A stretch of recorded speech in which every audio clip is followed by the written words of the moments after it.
My name's Denise Jenkins. I'm the Education Grants Officer here at the Foundation.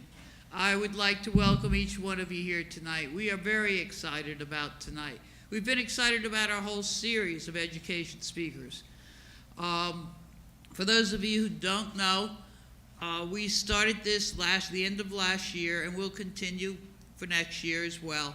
We've had some wonderful speakers here, and the main reason that we want to do this, when we give education grants, there's only so much money, quite frankly. Here at the Rhode Island Foundation, we have a much bigger commitment to education than just grants. We feel it's our responsibility to gather people together to talk about new trends. About 4 years ago, our board entered into a strategic planning process, and in the end, they came out designating that education and health would be our top two priorities. We fund all the other sectors still at the same level, but these are going to be our top two priorities. And our CEO, Neil Steinberg, who's there in the back, has really taken this on, and I want to thank both the board and Neil for doing this. If somebody had said to me 4 years ago, well, you think there'd be collaborations in education in Rhode Island, I would have said, Because quite frankly, when I had been in schools, I tried that and tried it, and it was really so much like knocking your head against a wall all the time. I am truly excited with some of the wonderful things that are happening in the state of Rhode Island right now. And tonight, we're going to be talking a little bit about collaboration, and you're going to see some real live collaborations, which I think most of us never thought would happen. Collaborations with public charters and the districts that they're in. This is happening in a few places now, in a few schools, and we have visions of taking that statewide. Collaborations between the teachers' union and the superintendent's office. Now, considering in Providence, the teachers all lost their job a year ago, but that this collaboration is still going on, it is truly exciting and encouraging, because I believe strongly it is only through collaboration that we can improve and move school improvement for all children in this state. So with that said, I'd like to thank also the Annenberg Institute for School Reform for co-sponsoring this with us, and I would like to introduce their executive director, my esteemed colleague, Warren Simmons.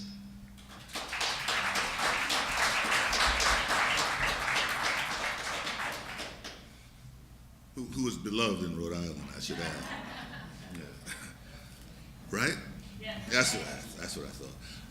But the larger purpose of this conversation series is not to position the national speaker as an expert, but as a resource person who can strengthen the local conversation that's also led by local experts.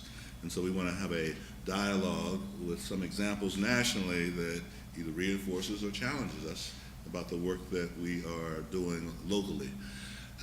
The audience here is a cross-sector audience, a business community, philanthropic community, educators, grassroots, activists, school leaders, whether traditional or charter, and just plain interested parties. Because at the Annenberg Institute, we believe that to create effective systems, you not only need to create smart schools and embed them in smart districts or alternative systems, but they also have to be embedded in a larger community that supports education reform, much the way the Children and Youth Cabinet in Providence is trying to work in many other places where museums, cultural institutions, nonprofit organizations like the College Crusade and the Providence Plan are all working systemically in partnership with schools and unions and higher education institutions to create what we call a smarter, larger education system. And so this is a very appropriate conversation because it's going to be led by Don Shalvey, who's the Deputy Director of U.S. Programs at the Bill and Melinda Gates Foundation. But Don is a person that I've known, like most people I've known because of my age, lots of years. realize all my friends are now old friends. I can't avoid saying that. But Don he's a great example of a person who's a pragmatic idealist. He's not an ideologue. He doesn't believe in either ors. He believes in both and. So he's led traditional schools. He's been a superintendent. He's led and created one of the first charter management organizations, Aspire. And he's now at the Bill and Melinda Gates Foundation promoting district charter collaborations because he believes that the collaboration between the two can strengthen both sides and further our goals of having children who are college ready, who are ready for a global economy, but also who are assets to their families and communities. So without further ado, I'm going to have Don come up and inspire us as he did Aspire.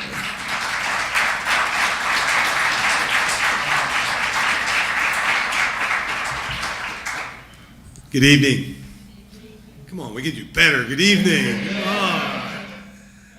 Thanks, Denise. Thanks, Warren. I am going to spend about 20 minutes doing a tour de force around this notion of collaboration. And for those of you that don't know me so well, in a former life, I was a disc jockey. So you'll begin to get the notion.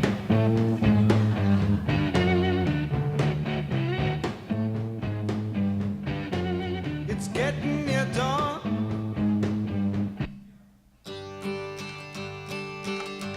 Come gather round, people, wherever you roam, and admit that the waters around you have grown.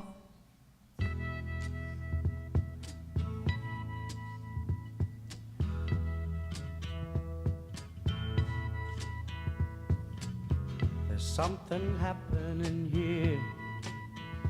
What it is ain't exactly clear. So, those were all clustered around 1966, 67. My first year as a public school teacher. So I go back a ways. And I think I maintained the same level of encouragement that I did then. So in Neil Simon's The Goodbye Girl, Elliot Garfield, the protagonist, laments that there's only one thing worse than a hopeless romantic, and that's a hopeful one. So now, in what might be year 44, although I don't actually consider working at the Bill and Melinda Gates Foundation education directly, after you do the work as a teacher and vice principal and all of that work, that's a far cry from reality that all of you, face each day. So I sort of bring that background to the work. I used to rule the world, seas would rise when I gave the word. Now in the morning I sleep alone, sweep the streets I used to. I would say that that's the superintendent's theme song from Coldplay. And use that to say that for those of us that were school district superintendents back in the late 80s and early 90s, we used to rule part of the world. And I think this is what the point I'm trying to make is that the world changes at times. So, I'm going to talk a little bit about this thing called the charter school landscape. So come June of this year, essentially the charter school movement in this country celebrates its 20th year as a sort of innovation. Many of us have lived through some of those other innovations before. Open classrooms, new math, a bunch of stuff that didn't last long. And there was some wonder about whether this would last long. Because in basically 1992, 93, there were 26 charter schools in the country. They were considered outrageous, crazed, anti-public school sentiment.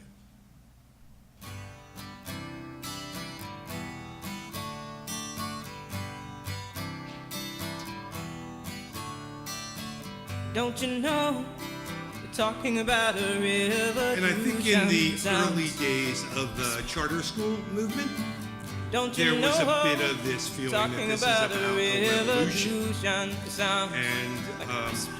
as I would remind colleagues in this, early on, superintendents don't get up each morning and say, how can I screw kids' lives up?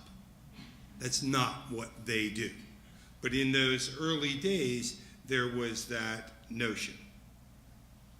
By 1999, there were sort of 1,500 charters, sort of nationally, sort of still an outrage.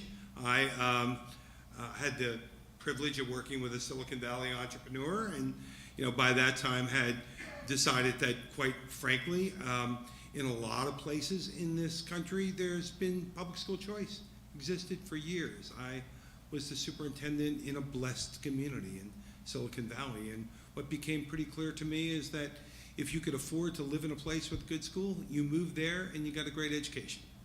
Lots of kids couldn't.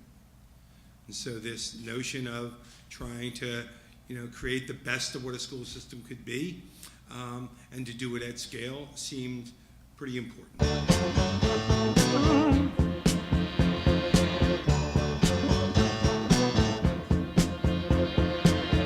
Still don't know what I was waiting for. And my It's the best picture of David Bowie I could find. Believe me, there's a different David Bowie, we all know. Got it made, it seemed. So the landscape was, now on a kind of national level, we ought to really start thinking about change and what might be inevitable about that.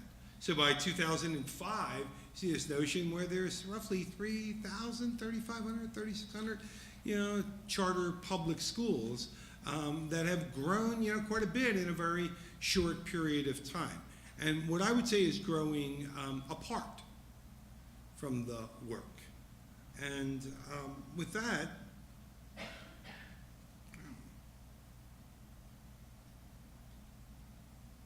where that one went. So we were going to have Queen, but we didn't get there. And if we were to look today, so if we were to take that landscape today, because every one of us in the education field is under pressure. There is a tremendous amount of pressure on every single one of us to basically provide a parent's greatest treasure and assets with all they need. I mean, as a parent, I feel that for my youngsters, and we should just acknowledge that that is true. And that when they look to their youngsters' future, they look to teachers, principals, and superintendents and school leaders. So, we look back a year ago, it's 2011, 5,200 charters across this country, a big number. But I think we have entered the age of what I would call the crossover. And here's what I mean by the crossover. You have Stephen Pryor, former principal at Amistad Academy in Connecticut. You have John King, principal Roxbury Prep, a charter in Boston. You have Chris Barbick, the founder of Yes Prep in Houston. These guys are now the chief state schools officers in Connecticut and in New York, and running the Achievement School District in Tennessee. You have superintendents who are going over to do charters. You have charter leaders who are doing school district superintendencies, and the lines begin to get blurred. You have charter public schools that are unionized and doing really well and bringing lots of the robustness of a collective bargaining setting to the community that they serve. So we're watching a lot of blends. As we watch the blends, we should also acknowledge that there are 55 million youth in this country at K-12, 2.1 million in charter schools, 1.5 million being homeschooled.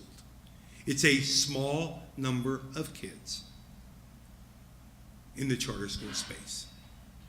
Small and perhaps significant, but small nonetheless. Lots of my friends who are in the charter school space talk about the charter space as being Apple, 5% of market share, everyone watching what they're doing. Maybe, maybe not. But the reality of this is, if we're going to move the needle for every youth in this country, this can't be done by charter schools. It just is not going to happen. The reality of this is something.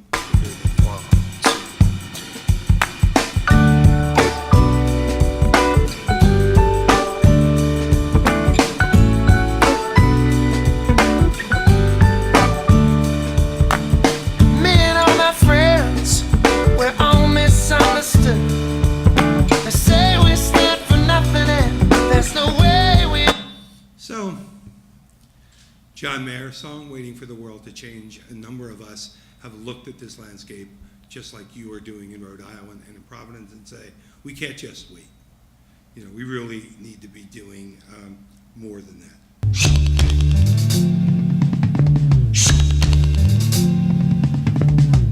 Here come old flat top, he come grooving up slowly. Got So we thought a little bit more about the notion that we should really begin to come together and look at the things we could do. When we looked at the landscape of the way charters and school districts were working together, this is what we saw. That basically 95% of the charter public schools in this country are in the lower left corner of the 2x2. They were operating in a competitive environment, and they were attempting to win the game through execution. Try to do the common thing uncommonly well. And quite frankly, hold up the neighborhood school as not doing it as well. That's the current landscape. We don't think we get as many winners with that as we would do if we were to look at more cooperation. If kids benefit from the secret sauce that a school district has, or a public high school has, or a charter middle school has, let's share the secret sauce. Let's do better than just be competitive. And, quite frankly, that just winning at the execution game the way we know it today is not nearly as good as looking at what are the opportunities to learn and to be innovative around the corner.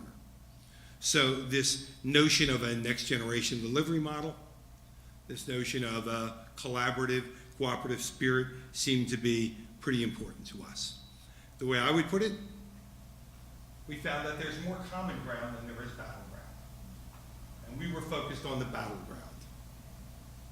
And I think in all of these collaborations, I know the work that Sue and Steve are doing in Providence, this is more about common ground, less about battleground in the next generation.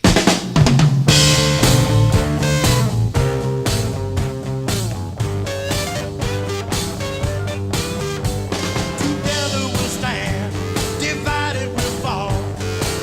Come on now, people, let's get on the ball and work together.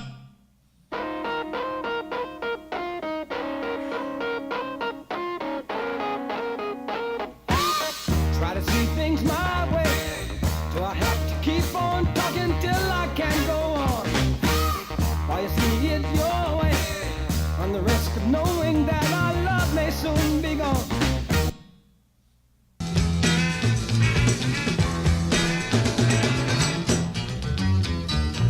A little less conversation, a little more action, please. All this aggravation ain't satisfaction in me. So, we think that lots of folks could come together, that we could really begin to work it out, and that the youngsters get the advantage. So, with that in mind, we began to sit down with places that thought they could really come together. That high-performing charters and the school districts that either authorized them or where they resided, would come together around issues of equity, around issues of caring, issues of innovation, in the interest of all kids. So today there are 16 proof points. At early stages in their work across the country, serving about 2.8 million kids, or roughly 5% of the students nationally right now when you put the kids in a high-performing charter and in a district together. And we basically said the school district superintendent gets to determine whether or not the charters are high-performing or not. Because in our point of view, low-performing charters shouldn't be around. We really ought to not have low-quality seats when we can have high-quality seats. And that's the purpose. The more high-quality seats there are, the more intentional we are about it, the better off we would be. So if you take a look at those places, you see large school systems, small school systems. You see them spread across the country. You see them come together with the endorsement of their boards, in some cases with endorsements from their union leadership. So it's a sort of look that everyone is taking locally in order to think about the larger picture. So those are the places. I'll talk a little bit about what some of the things look like. There was a compact, and we have a compact and we have an RFP process that we are supporting at the moment. And it was to recognize and celebrate leaders who operate with courage. It's to foster collaboration. It's to basically ensure equity for all kids and to ultimately see if we can get the kids to have greater opportunities. These are some things we're seeing across the country. And I guess what I'd like to do is start with those things that are irritating on both sides of the equation. So as a school district superintendent, there are some things that were both irritating to me and particularly irritating to my high school principals and high school teachers. And one of the ones that was really irritating to a district high school principal is the fact that the charters in the community could cut off enrollment after first semester of 10th grade. It just didn't seem like a level playing field. It just didn't seem to be the way in which we could all learn from one another. So in Denver, that's one of the pieces of the compact, that they have opened enrollment all the way through. And it's a real plus. And at the same time, the district has said these two high-performing charter organizations, Denver School of Science and Technology and West Denver Prep, will have the opportunity to educate 30% or more of the secondary school kids in the city of Denver. That the working of co-developing principals, of teachers interning in both places, in traditional public schools with the residence area, all important. So when you look down that list, you can see the kinds of things that are getting done. You can see the notion that everybody operates from a common enrollment process. You see the notion that the charters are committed to serving students with special needs completely and fully. It means some learning has to get done. Some sharing has to get done.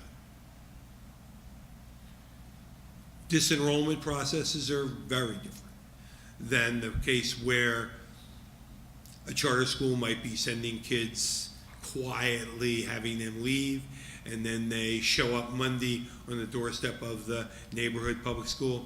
No, we should stop that. We can all win. 1 + 1 could be 3.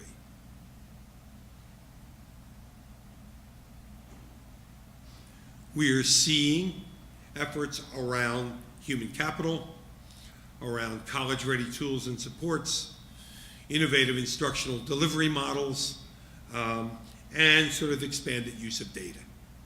If you've got good data and the district has it and the charters could benefit from it, let's share that. So these are examples. Around how we're getting an equity in these 16 places.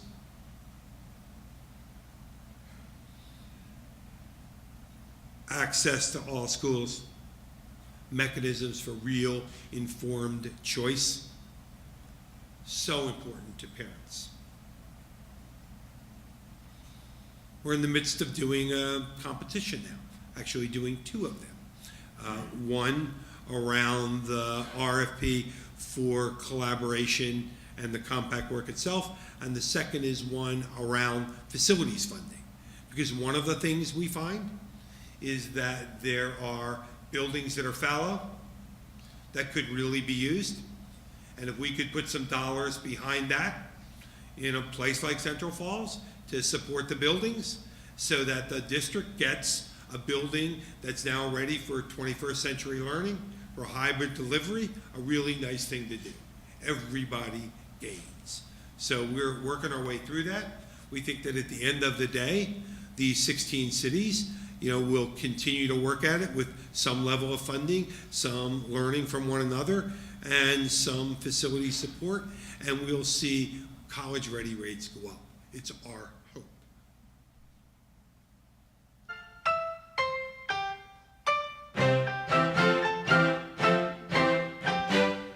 Walking on broken glass. Walking on broken glass. That is indeed the theme song of most negotiations.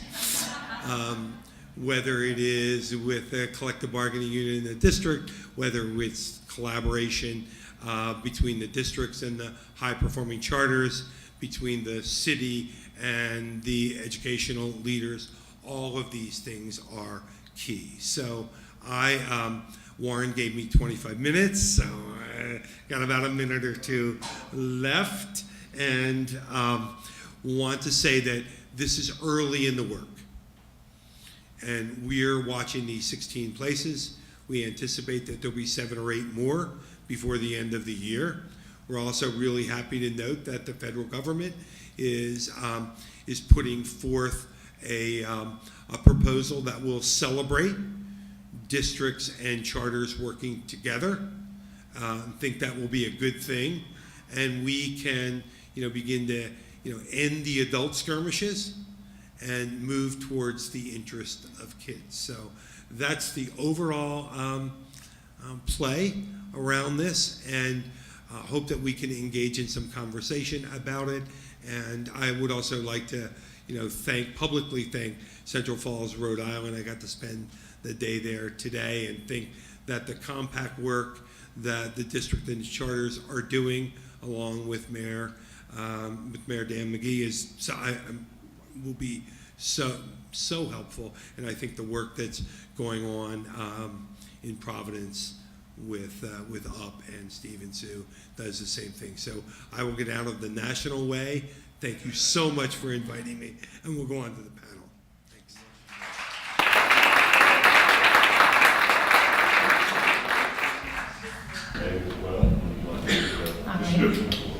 Thank you. We actually have a historical context, because since 2007, we've had a partnership with the learning community, and it's been an outstanding partnership that helped us open the doors to many other charter schools. There are 5 in particular that serve Central Falls, and I have managed within our district, within our the trustees, with their full consent, to pave a path so that if it was reading with the charters, with the learning community, it was dual language with the international charter, it's opening up the whole middle school context with Segway. We just kept growing and growing. And through the Gates Foundation, we literally pulled it together and committed to each other. So then it became not just a single district, single charter school compact, but a group compact with all of us truly respecting each other and learning from each other. We've continued to do that. We continue today, and we have some outstanding plans to continue that work.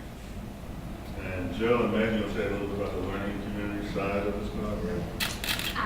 Well, I'm a teacher at the Learning Community, one who did some of the work with some amazing colleagues at Veterans Elementary and Ella-Risk, and working on student achievement in reading, and just loving the work that we're doing and trying to move students forward. Graciously sharing their units of study, continuously showing us how to flexibly group. We all talk about it, but really giving us that safety net and what it takes to do that work. We've learned a great deal. Thank you. Let me turn to our colleagues, and your colleagues as well, in Providence. What's the nature of the partnership between labor and management? We have an organization called United Providence. I think, as with Central Falls, there's a historical context. There's always a historical context. Ours was, and my partner in crime, Steve Smith, knows even more about the historical context, having lived it. But Providence had come off a very challenging school year immediately prior to my arrival in July. Because of very dramatic budget issues coupled with a state law that said teacher notifications have to be done by March 1st.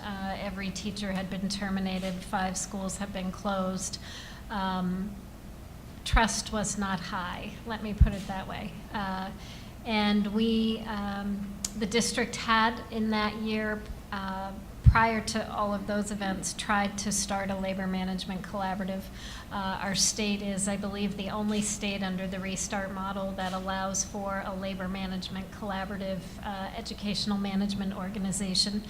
And so we were faced in our district with numerous challenges, more and more identified schools, and a real need to say, how are we going to together turn this around? So in response to that, we have started United Providence. It is an independent 501c3.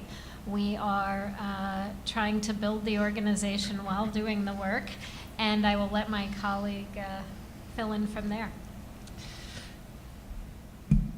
It was an interesting year, to say the least.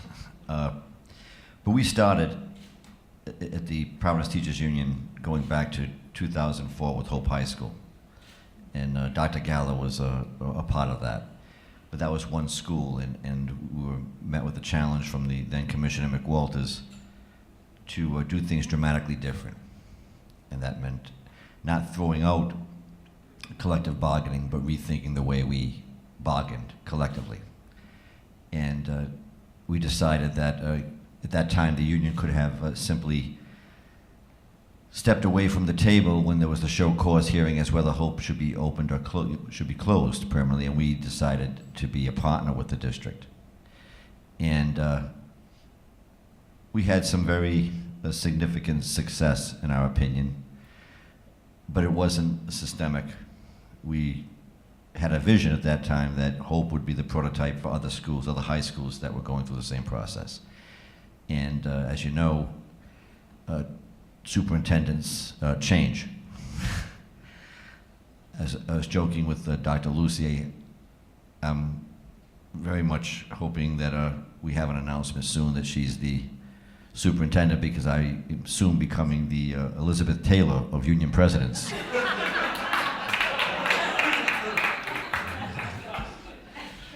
To which I responded, but you're much better looking, and he said, I better be, she's dead. That's it. Preview of coming attractions at Nalalillo's funeral home. But I think from our perspective that, you know, we're always told as a union that you're focused on wages, benefits, and conditions of employment, and that's what the state law allows. But it doesn't say we have to stop there.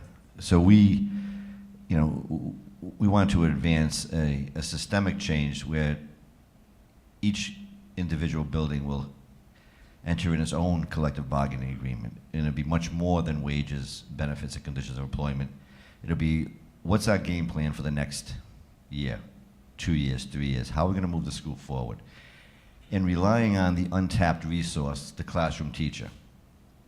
If you're a teacher in a building and you've seen superintendents come and go and curriculum come and go and open classroom, closed classroom, team teaching, you name it, after a while you can become somewhat jaded and you feel that you do not have a voice. So this is empowering the classroom teacher, setting up a partnership.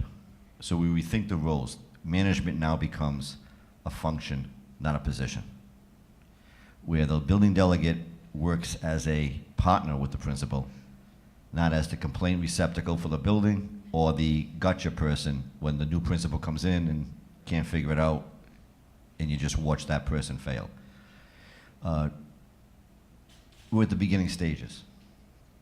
And as Dr. Lucy pointed out, we were on our way, but any endeavor, there's challenges and there's successes and failures, but we are committed to the work. I believe this is the best opportunity in my 9 years as union president. I think the ingredients are there.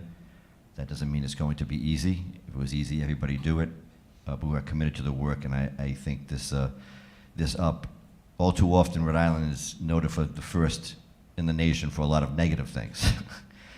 But Providence now has an opportunity to be the first, well, not the opportunity, we have taken the opportunity to be the first in the nation to have a labor management EMO that can realize, we're hoping, the promise of charters, where every school will be putting their best efforts forward and really sharing practices. We hope that these 3 schools, once they're successful, the things that happen at these schools can be replicated throughout the district. So we're excited and we're ready. I'm going to ask a question, and then I'm going to turn to the audience, and anyone on the panel will ask anyone else a question, and anyone from the audience can maybe come and ask a question as well. We're going to talk about historical context for these kinds of collaborations. The historical context, which you hinted at, is around competition and conflict, which has created a culture of distrust in many of the places that we're trying to now bring together, entities trying to bring together work. So charters, divisional schools and districts, union leadership with district leadership. These have historically been adversarial relationships, and now we're coming together to cooperate.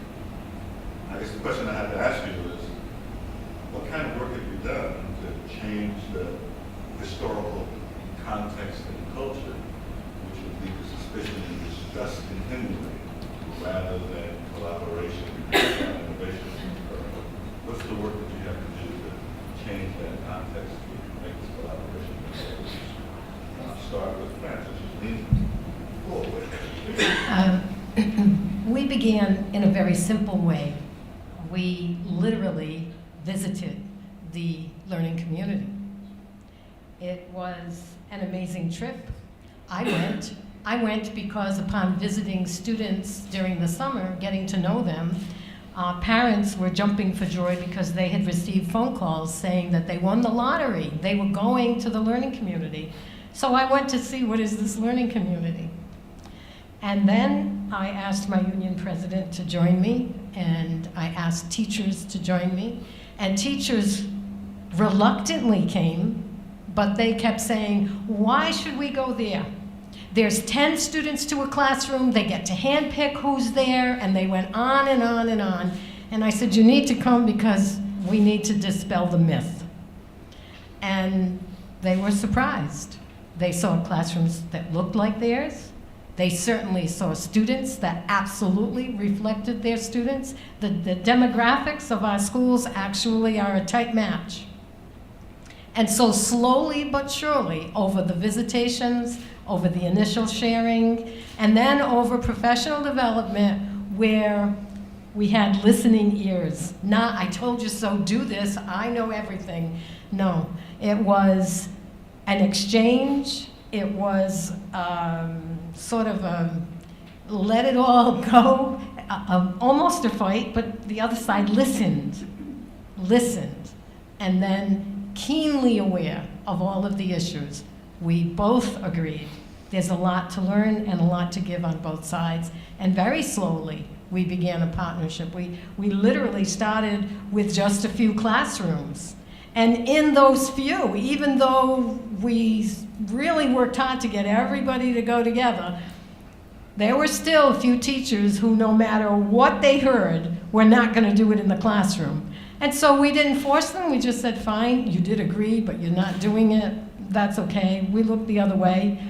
And in the end, at the end of the year, the end of the pilot year, we had an even better understanding, because the teachers who went to the training but refused to use it in the classroom versus the teachers who went to the training and did everything they possibly could had kindergarten students who met benchmark versus kindergarten students who hadn't really changed.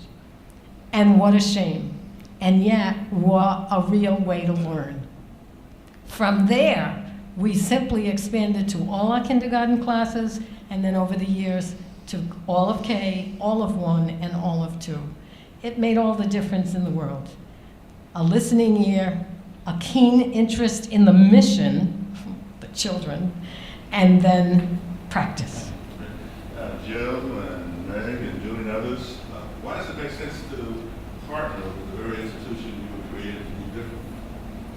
Charters were created so that you wouldn't have the same barriers and obstacles that exist in traditional systems. So how did you overcome your bias, but we're now moving closer to the very thing you were created to distance yourself? Like, I think the point is the students, and we wanted to be, well, I wasn't there in the first couple of years, but I can assume that Meg and Sarah wanted to be that think tank that was able to step back and really think about what teachers needed to move students. And I think Mr. Smith said it very well, that we need to put the power back in with those professionals that have gone to school and that have the passion to move students. We need to give them more power to make those decisions. I mean, I think that's where it originated from, but I came in a couple years later. So. Let's move to labor management. Broken glass metaphor. So I think the short answer to how have we prepared people? How have we prepared people? At this point, we haven't done enough yet. I think one learning the district's had over this past year is with the 4 schools that had already started prior to United Providence, it is in no way enough to say you should be a collaborative team. Go for it. People really don't know how to do that.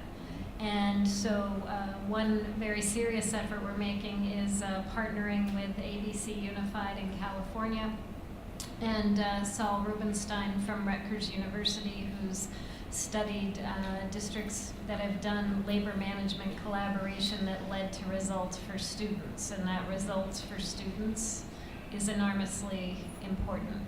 And on May 14th and 15th, we have a 2-day session with a team of people from ABC Unified with Dr. Rubenstein, and really working on what is collaboration, why would you want to do it anyway, looking at some of the results for kids, what are the skills, what are the stages, but it's hard work, and we shouldn't underestimate that.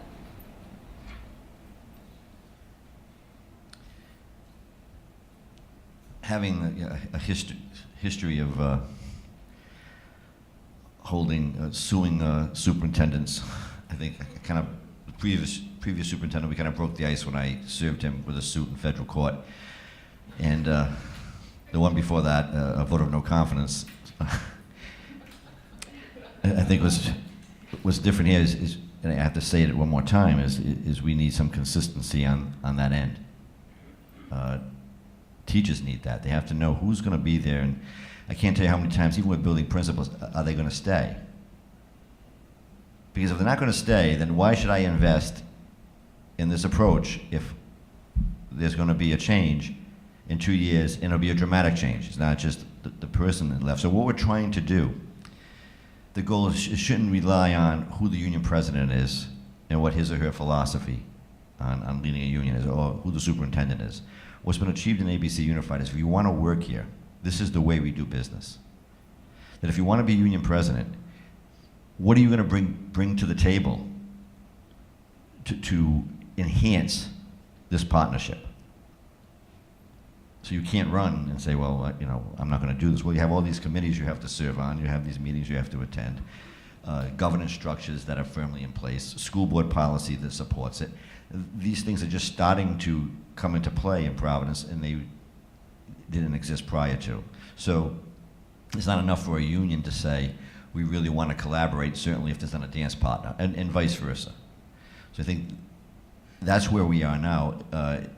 It hasn't penetrated the buildings yet, and that's what I think a real positive is that we kind of required all 9 intervention schools to attend on the 14th and 15th, but the superintendent had opened it up to any school, as long as the principal and the delegate wanted to attend. It couldn't just be either. And the problem we're having now, quite frankly, is a very unanticipated one, that we may have too many schools participating in terms of being able to deal with the coverage at the schools. So we have over half our schools that have expressed an interest and want to attend, and we still have another day. And when Gary Smuts, the superintendent from ABC Unified, and Laura Rico, the immediate past president, presented before the delegates, the initial reaction was, well, we've been there before. What about the principal, and what about this, and what about that? And they were very direct as how this works, that you really need someone who wants it to work. It's not the panacea, but their results are amazing. And the counter to this, what I hear all the time is, well, that collaboration thing. I had a school board chair that once told a mediator, and we were trying to make a contract work. I read an article, unions that want to collaborate, that's a smokescreen for a power grab. So so where do you go from there? Well, we're not there. We're in a much different place.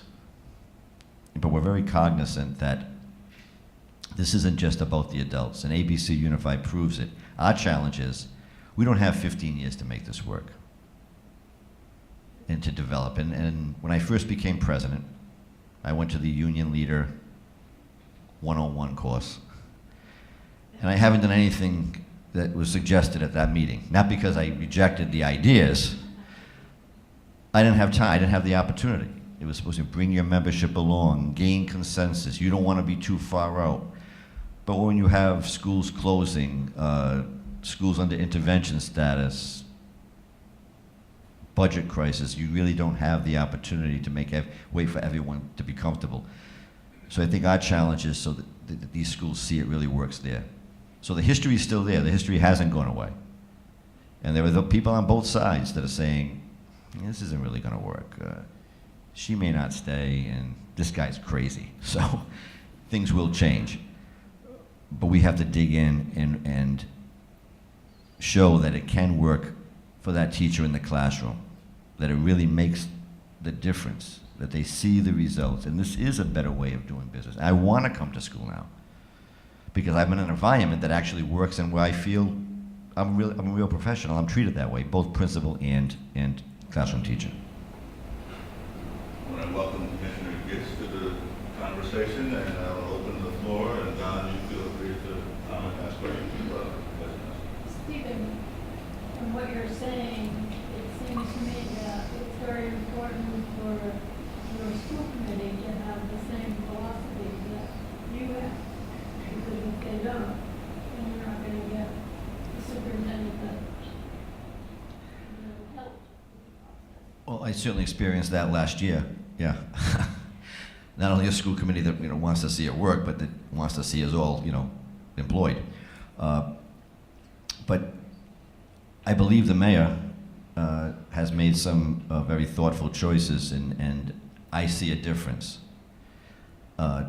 in this school committee, for example, than the one that I dealt with last year. But yes, I think the foundation, and one of the things we learned from ABC Unified is the school board sets the tone and sets the policy. So when they interview for superintendent, what do you bring to the table in this partnership? And if you're not comfortable working in a partnership, then you really should look someplace else. But one of the data that we've seen from ABC is they attract the top 5% of students graduating out of college and education in the state of California. Their superintendent was named Superintendent of the Year last year. They don't have a difficult time attracting leaders, principals. And that's the goal. That's what we're looking to do. But yes, the school board's absolutely essential if you don't have that supportive, especially for a superintendent. The superintendent cannot do this alone. It's just not going to work. I was interested in that same slide that kind of pitted cooperation against next generation. And I was interested in that next generation continuum and where do you feel like your partnerships are with respect to that. Because you guys have definitely nailed the cooperation piece. And maybe have Dr. Shalvey talk about some examples of next generation and what that looks like to him as well. So the next gen delivery models are just emerging. So let me see if I can describe what that looks like and why there is some fear out there. So we are curious about a little group called Rocket Ship. And Rocket Ship is in San Jose. They have 3 schools. When you meet them, you think they have 300, but they only have 3. And they operate on essentially a 40-to-1 class size in primary grades.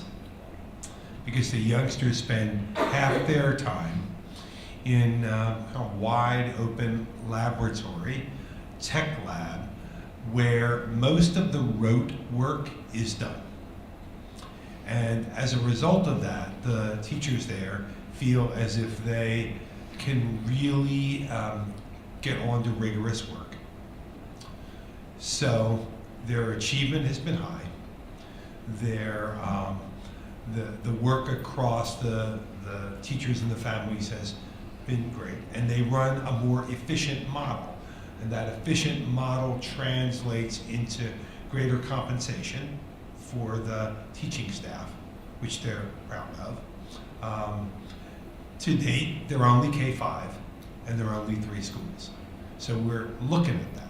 I mean, a number of you are probably familiar with Khan Academy, and the whole Khan Academy model where the teacher becomes the tutor and the kids do the work at home at night and come in and get supported during the day.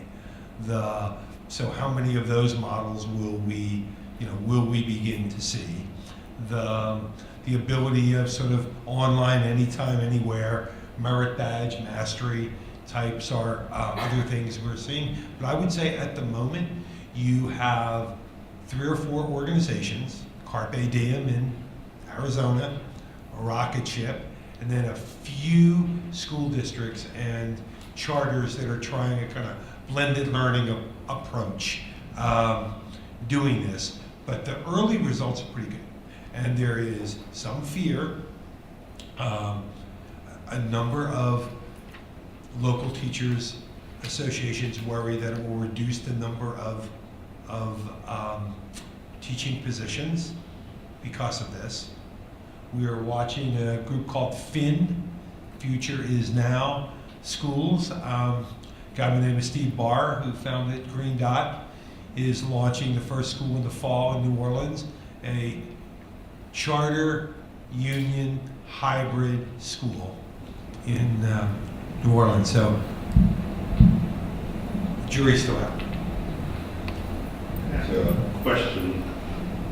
The success of these efforts depends on the capacity of the organizations involved to communicate with each other, to document and share their learning, to develop new tools that enhance the effectiveness of the work in the classroom, across classrooms and schools, across schools, and in forms governing that, so that their policies and practices future mirror this and advance this way.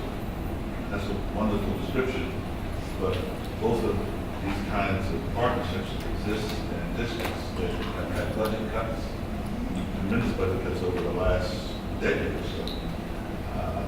And their infrastructure, whether you call it central office infrastructure, or the infrastructure even in many charter schools, is barely equipped to handle the responsibilities that they now have. Not only negative about it, but dire about it, but how do you manage to acquire the resources to support collaboration in this kind of context so that it does actually inform your work, strengthen your communication, and enhance effectiveness? And I would ask Superintendent. We apply to the Rhode Island Foundation and the Gates Foundation. No, I think it's an excellent question because even the infrastructure to build the partnership. So I wasn't kidding when I said we're trying to build the organization while doing the work. So Steve and I and some of our colleagues, both from the district and from the PTU leadership, for example, spend the entire day interviewing potential staff for United Providence. So that means, we all have other day jobs. So I think that's an excellent question, and I really don't have the answer. Right. Sorry. That's okay. Right. Well, I think we can't forget our most important resource, which is our individual willpower. And I think where there is that will, you do it. We certainly have gotten together. We get together each and every week. We give each other homework. We're not too happy sometimes, but we're doing that. And of course you do, without joking, we really do seek other philanthropies. And that's what the work's about. In the meantime, I know that our particular compact is getting that word to parents. Parents are an incredible advocacy group. And when they understand a portfolio of schools, Central Falls has two little elementary schools, an early childhood center, one middle school, one high school. Parents don't generally have a choice.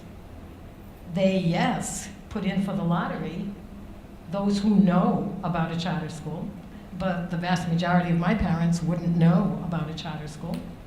They do now because of the advocacy and the work we have. But if you're committed to a portfolio, if you're committed to equity and access for all, then I think that cuts down on the competition and builds up on the cooperation, and people are coming. People want to know more. Our open forums are really packed. Fathers, not just moms, but fathers are coming out. That's a rarity. We have volunteers in our high school each and every day. Parent volunteers are in our high school. I've been around in the public schools in Providence and East Greenwich and Jamestown. That doesn't exist. It does in Central Falls. And we're providing more and more training. And the more we do, then the more parents want to know. The more parents want to know, the more pressure comes to bear on the public sector. And so, I keep saying I'm not political, but I'm getting political. I mean, you got to get to kind of know. And it's the power of the people. And these are the people who are protecting their children and really helping to open their horizons. I'm going to push further into the audience again. Because often, because of the passion and commitment of people like yourselves, you settle for less than you do. You say, I will just work harder. I will will my way into this. And that works in some places, but it doesn't get us to the system that we need. And I also think it's deceitful public. Well, you don't need it. Right? When in fact you do need it. So if you had to ask for more from higher education institutions, as the city has asked for Brown. You had to ask for more from RIDE. You had to ask more from the community partners. What kind of resources and supports would be your highest priority at this time to match your will for some additional support to take the next step forward? Anyway. Well, I can't speak for financials behind it, but I can speak as a teacher. And for me, when I hear collaboration, time is the big word that comes up for me. Again, I'm speaking as a teacher. I'm sure my principal is. I think it's time, and the unique thing I think about our relationship with the district schools in Central Falls is that we're not creating something different for them to do. We're sharing what's worked for us. So I think that when you have these collaborations, you have to think about what's attainable and do it well, and that might be starting small. I'm sure as a teacher, I would love to share math and writing and social studies with my colleagues in the Central Falls district schools, but it's not attainable at this point because of time, because of money, because of that capacity. So I think it's smart to start small and do it well. Time is one critical resource. Critical resource. And that's to your experience as well. I do think, Warren, to your point about really documenting and sharing lessons and practices across other schools, other districts, other organizations, that is something that higher ed or others really could help with, because while we're all doing the work, I have to confess I am not going home at night and writing it up. And I think, so when we say about whether it's about charter schools or labor management collaborations, you know, that the goal is to share the lessons, I completely agree with that, but to your point, it assumes there is some capacity to do that. And to really share those lessons effectively, it's not just some of us going out and talking about it. It really is eventually having materials, having some evaluation, having some real following up the effort and documentation of the results. From my upbringing and from where I come from, cash usually works. Having served 20 years in the General Assembly, it'd be interesting when it comes to education, people would say, well, you just can't throw money at the problem. And I would say, well, no, yes, you actually can. Money solves a lot. If you have no money and you need money, money solves the problem. Throwing cash is good. When we would have debates on the budget and the prison would come up and the prison would have, the director would testify before Finance Committee, we're $10 million over. And there wouldn't even be a hesitation. Okay, well, you must need the money. You're building a bigger prison. You have all these criminals you have to incarcerate, and we have no choice but to give it to you. It wasn't about, well, we're going to hold you accountable. Let's take a look at the lesson plans. What you're doing with the money, you have to rethink the way you use it. There's plenty of money there. You're just not using it properly. No, you get more. Only in education, and when you think about it, when I went to school, the charge was educate who you can. The business community actually had an interest in people not graduating high school. There were jobs for people who just graduated, and they could feed their families. And then all of a sudden we said every child has to be educated. Every child. What if he said to GM, the car can't break down? Buy the car, that's it. 100 years. I think they would have to kind of retool and put some resources to get that accomplished. And other countries have done this and seen this. And from my own perspective, it's nice to hear great things and go, this is very innovative. And actually being here, invited here, is very nice.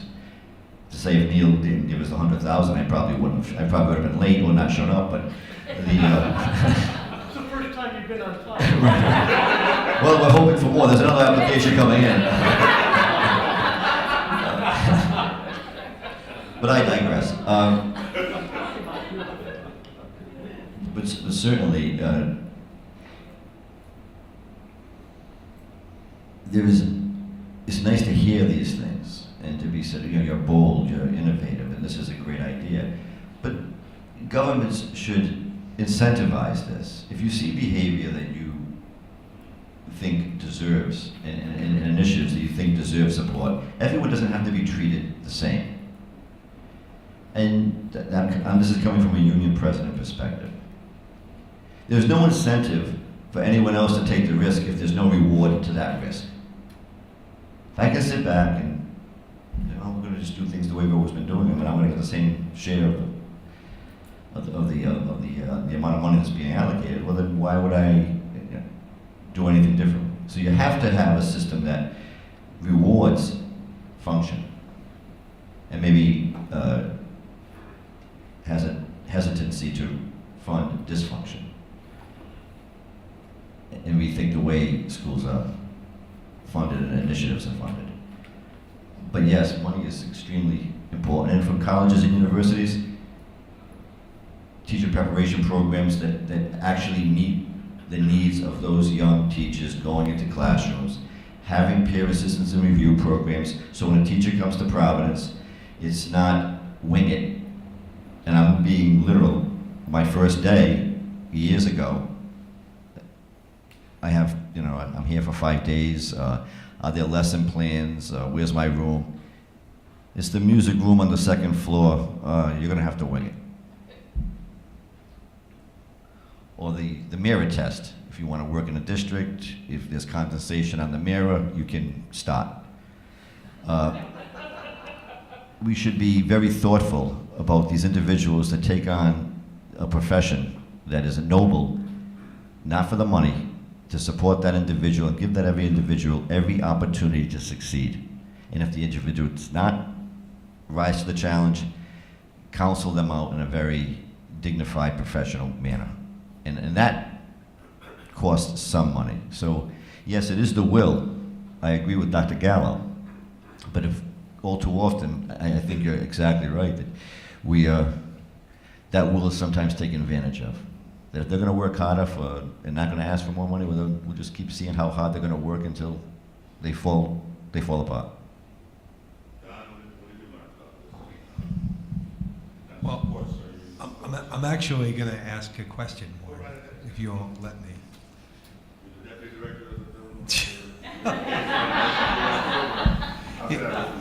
It's actually for the four of you. These are fragile ecologies that you're attempting to work through.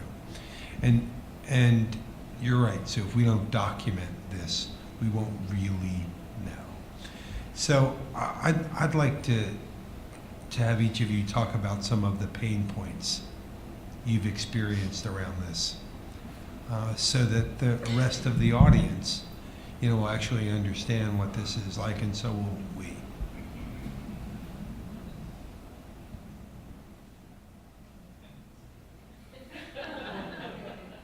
I can give you the number of my therapist. It's all He has documented all of this. for money. I'll sign a release. I'll speak. I came into the collaboration not in year one, but a few years later. And I think anytime you start collaborating, and I know it's the word's been thrown around a lot tonight, but assumptions. There are a lot of assumptions, and you just have to put them out on the table and talk about them. And I think as soon as that happens, then people start to trust. You have to just call it for what it is. Like, you think this about charter schools, you may think of this about district schools, and just really put it out there and start building that relationship. Because otherwise, nothing's going to work. And I think it's a hard thing to do. I'm teaching my 1- and 2-year-old to do it right now. It's a hard thing to do. I think building on that, I think one thing good leadership does is build reservoirs of trust. So if you're a superintendent, you need a reservoir of trust with your board. You need a reservoir of trust with your district. You need a reservoir of trust, including your teachers, your central office staff, your administrators. You need a reservoir of trust with your city government. You need a reservoir of trust with your community. In our district, one of my biggest challenges was there really were no reservoirs of trust. And the way that applies to this work is, just as Jill said, there are lots of assumptions. And the reason a reservoir of trust is so important is when somebody blows it, which will happen frequently when you're trying to do something new especially, people give you the benefit of a doubt. Because they say, well, you know, wasn't her best call this time, but last few times she's done all right. Or some other staff member. And especially in the beginning, and it still happens on both sides, you know, something occurs and the other folks think, well, that had to be deliberate, you know? That person's been in the district a long time and he's never wanted to be collaborative, or that person's been in the PTU leadership a long time, you know? He's always stirring the pot. And there's no, so sometimes my personal pain point and challenge has been sorting through that and then saying, well, you know, this is actually what happened from the two different perspectives. And that's really trying to put those assumptions out on the table, but then really get people to not immediately assume that whatever occurred, which wasn't quite right, was absolutely deliberate and designed to provoke them personally, is a challenge. In terms of struggles or pain points, it's been a progression from when I took office to here. There's the challenges of a membership.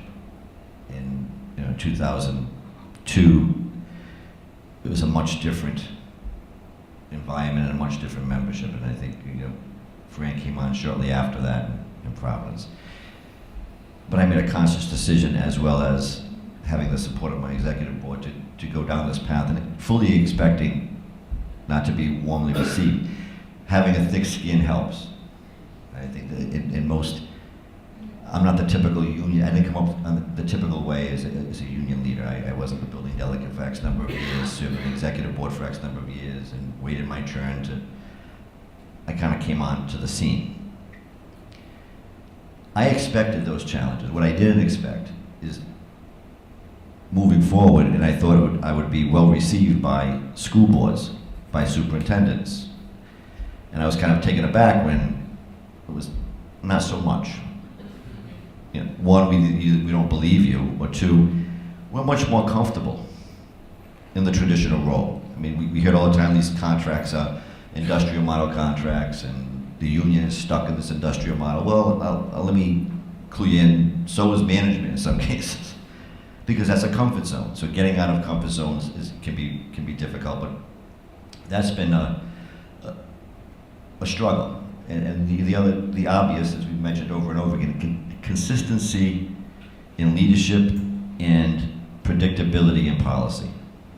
I think what turns teachers off continuously is the constant change. And one of the challenge, and understanding the challenge of a superintendent, which I'm trying to do. He's doing reasonably well. But clearly, and one of the things we've been talking is it's my job, and I always felt this way. I succeed if the superintendent succeeds. They're gone are the days we don't have the luxury of going at each other, because other people are going at us, and in some cases, on charter schools, and getting that message to my membership that we have competition, and that we have to really be focused on moving the school forward. So, yeah. Sue has challenges that I have to appreciate. That it's easy for a superintendent to come in and say, I'm going to do this, that, the other thing, and the union's the problem. And you talked about fights. The public likes a great fight. If we called a press conference, talk about how we're getting along, we could have it in a phone booth. But if I issue a press release that we're marching on 797 with a petition to the superintendent to get out of town, you can best believe the press will be there in droves. And just last year, when 2,000 teachers are fired, the press from all over the country was here. But when we resolve that conflict amicably, to the credit of the administration as well as the union, and then we continue to move forward, try to find someone who's going to put that in the front page of the paper. So those are some of the painful experiences that you go through as a leader, and I think the will to continue is what's essential. Fran, why don't you speak a little bit about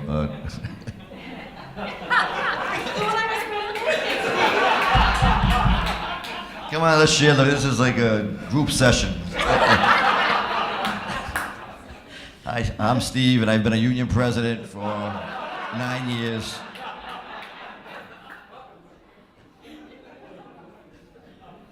Well, I'm going to bring us back to where we belong. This is about the pains in the developing charter district compact.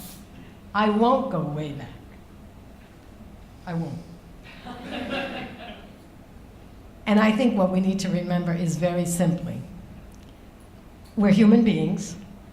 For the most part, school, education, classroom, wherever, it's a human endeavor. And the pains are really caused by the human conflict. To the extent that we can build those reservoirs of trust, that we can act with integrity, that we can keep to a moral compass, it's easy to stay together, it's easy to cooperate, it's easy to forgive each other, it's easy to stay on track. For me, and if I go back to the most painful moments, I mean, death threats, threats to my grandchildren's lives, I won't go there. You forgive, you forget, you move on. It's a shame that I cannot be here with my union president. It doesn't make sense. The one thing that will always hold back this district, while it is a district, is the fact that there is no chance at this point in time of bringing true collaboration to the table. The most painful parts come when the teachers themselves rally around you, want you to succeed, but visit you in the stealth of the night to tell it to you, because they're afraid of their union leadership. Come on, that's not cooperation. That's not even grown-up activity. And it's not American. We, in our hands, is the American education, which by all counts, by all test results, it's not at the top of the charts in the world anymore. And the only thing that's going to bring it back together is willpower, a moral compass, and a commitment to the children. Carrie, I know you have a question.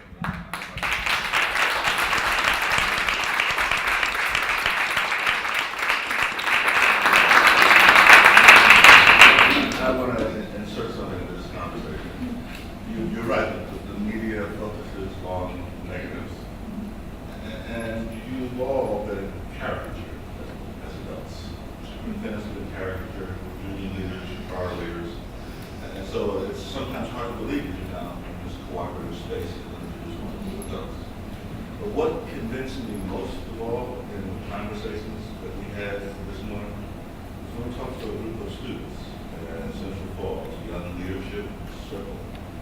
And I heard them talk about the positive changes that had occurred, how it affected them and motivated them, but how they felt denigrated by the media's portrayal of their school. And as a result, the acceptance of that portrayal by other adults and other students outside. And they were hurt by that. Very much so. Now, I was positively moved by that more than I could be moved by Steve, who said they're making up and things are going to come out fine. And while I do believe you, because I know you and I respect the two of you, I just wonder how you and your work nationally, and you and your work locally are capitalizing on this resource. There's often hidden that we all say we're working on their behalf, but they're not here to express their views, their excitement, and their fears and concerns. So what are we doing to lift student voice and use it as a powerful resource in this change effort, both on the advocacy side, but informing how we transform curriculum instruction? I'm glad to hear that they were articulate. I didn't attend, and as I expressed to you, to give them full freedom. I have built a tremendous amount of trust in Central Falls at the high school with our high school students. And one thing we did immediately and have continued to do is build their voice. And not just by joining this organization or that organization, but by making it meaningful. Anything and everything we do, every committee we have, the accreditation committee, the global studies work that we're doing, every single committee has students on it so that the student voice is empowered. They come to our trustee meetings and frequently speak. They are honored at every opportunity possible, any kind of recognition. We're out there beating the drums and telling them, these are our children from Central Falls. And they are definitely picking it up. Our 9th grade class this year was called the Shazam class, because we said, Shazam, you're here, you're gonna stay, and you're gonna make it, and when you graduate, that's gonna be our hooting cry, because we want them to know they are successful, they have within them all that it takes, and they literally need to change the reputation, unfavorably as it is, and very unfortunately put upon them as the dangerous school. I mean, I still get people who say, oh, you walk there at night? You're there? You close that building? And I'm like, well, yeah, you know. And these kids, they'll yell at me from their 3rd floor apartments. Dr. Gallo, what are you doing out? It's late. As I'm walking back to my car. They're there. They know we care. They've gotten that message. They challenged us about that transformation and that hell we went through, but they found where the truth was, because the truth stands up straight and it doesn't go around, I don't care who's yelling what from where. It took a while, but they found it, they know it, they're grounded, and they have not just maybe a voice, but literally a voice, a say in everything we do. I want to say something not directly about students, but going back to, I think it's absolutely true that controversy and conflict sell newspapers, but I think it's also absolutely true that controversy and conflict do not sell school systems to families. And that's what I mean about this. This is what I mean. When I go to community events, parent groups, etc., a frequent question is, especially for, and not all of our families have really the choice or the option to move elsewhere, but some of them do. And the question is, you know, I have young preschool age children, and we're really wondering if we can trust what's going to happen in the Providence system for our kids. And so I think you're absolutely right to point out the student voice and the need for that. We also need the family voice, which is nobody with means says, I'm going to move to a community with a school system that is at each other's throats in constant turmoil so my kids can get a good education. So while it would be great if we could sell the story more to the media, it's even more important to build a system that honors our children and our families so that they want to be there. And that, to me, is what we need to create and sell. You just don't follow Fran. I have a question. We still have the majority of our kids in the public schools. We do want to learn from each other. And one of the pieces that are always stated is that the reason you have the charters and the reason they're successful is because they get waivers from rules, regs, different things. I listened to you, both of you, both groups, and you're not referring to any of these things. It's coming from the heart, it's coming from the will, it's coming.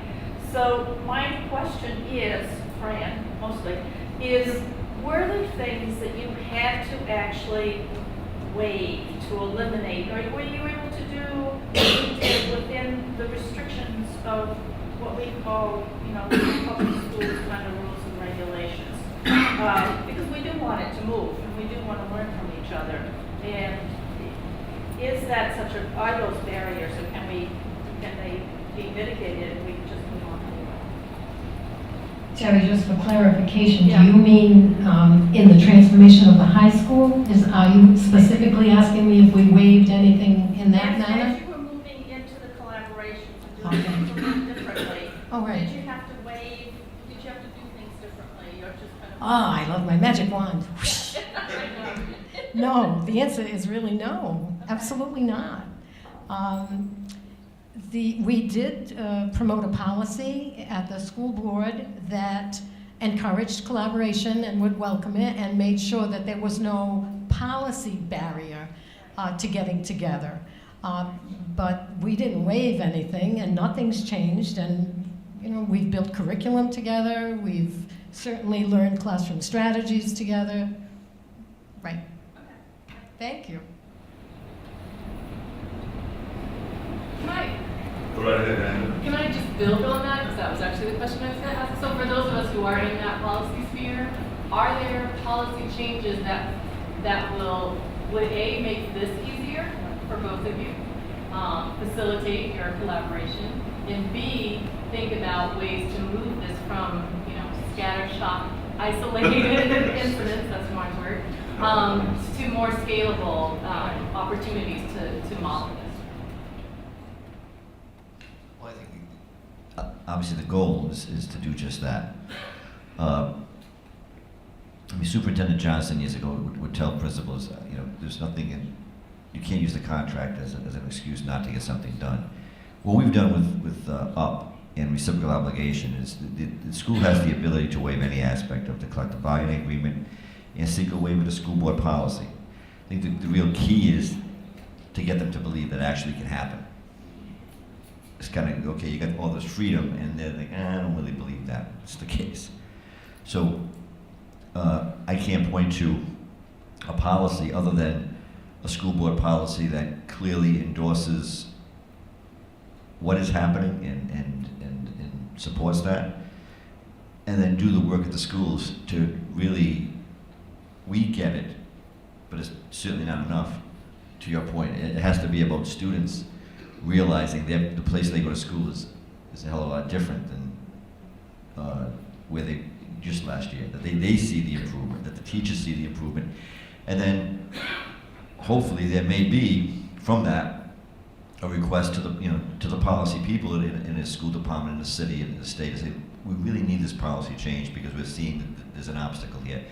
But just getting that off the ground and having teachers and principals exercise the authority they already have and realize that it's there is I think the challenge right now.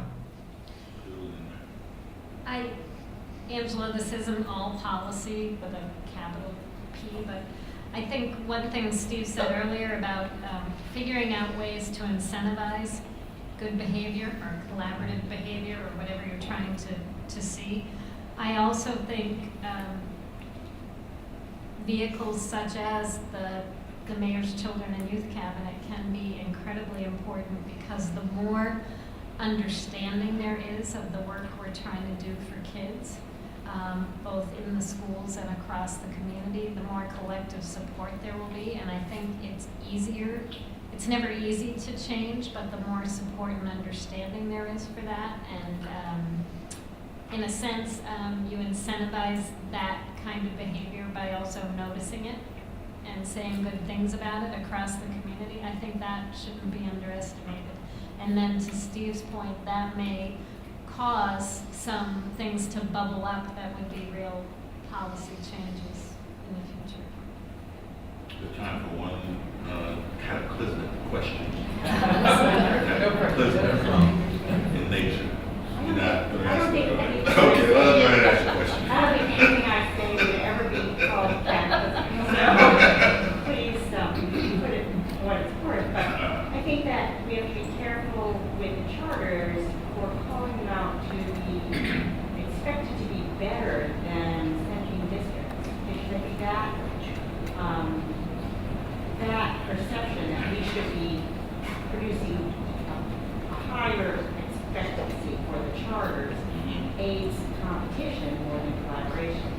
And I think we should just be careful of that. That's my little context. If they weren't doing a better job, why would I collaborate to learn more? But I think from a policy. They are doing a better job, and we need to get there. Final words? Scott, I'll give you the final word. Person who came all the way across the country to join us in this conversation. You have that word. This work is really about local heroes, and you have 4 in front of you tonight. It's remarkable to see.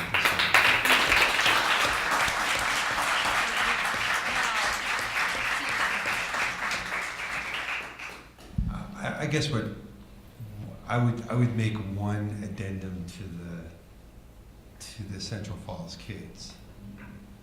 They were disbelievers, as you heard today, that adults our age could either A, hear about Twitter, or B, tweet.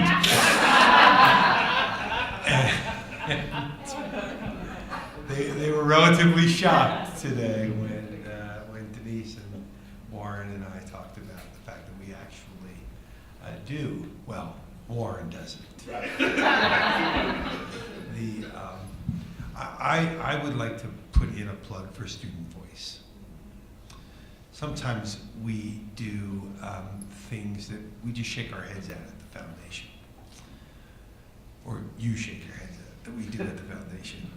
In the pursuit of a deep evidence base, we spend $51 million to learn that when kids have an opportunity to give their teachers feedback, their teachers get better. And the very notion of student surveys in the interest of their education that happen consistently and persistently lifts the spirits of the youngsters and the teachers who hold their futures in their hands. So I wouldn't miss that opportunity. So I want to give Neil and Denise an opportunity to make some closing statements, and also... I yield the floor to Denise. There she is, right behind me. I want to thank everybody. Like I said, I still kind of stand and shake my head like, is this kind of stuff really, really happening? And one of the things, I know that there are policies certainly that need to be changed, but one of the things that kept on occurring to me when being asked the question about why is it working with the learning community in Central Falls, it's been teacher to teacher. And we have wonderful teachers who can make powerful changes. That's what the agreement in Providence is hopefully going to help the teachers have that. So, you know, like, yeah, we always come to the bad performance of this or that. You know, let's remember that our teachers are the most valuable tools as our children are in schools. So I want to thank everybody for coming. I want to tell people that I know people would probably like to talk with Don. We've got to whisk him out of here, guys. So I'm sorry about that. But I'll give you his tweet address, okay? Thanks a lot.